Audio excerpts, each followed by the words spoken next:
सवाल नंबर 1, इंसानी जिस्म का कौन सा हिस्सा पैदा से लेकर मौत तक एक ही साइज का रहते हैं?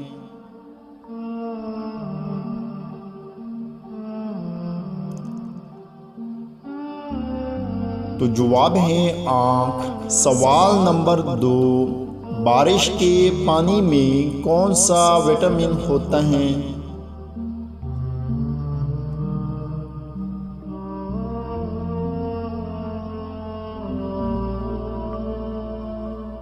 तो जवाब है विटामिन B12। सवाल नंबर 3, ब्लैक डायमंड किसको कहा जाता है?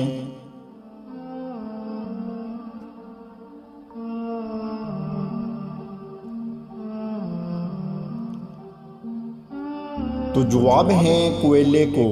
सवाल नंबर 4, दुनिया के किस मुल्क में सबसे पहले सूरज तुलू होता है?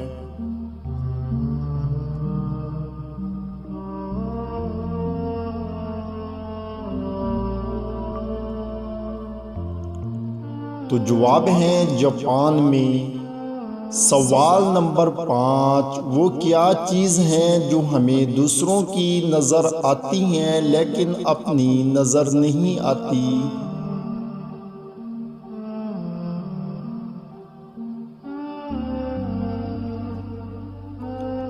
तो जवाब है गलती। तो दोस्तों, आपने कितने सवालात के जवाब सही सोचे हैं नीचे कमेंट्स में ज़रूर बताएं। चैनल को सब्सक्राइब करें। शुक्रिया।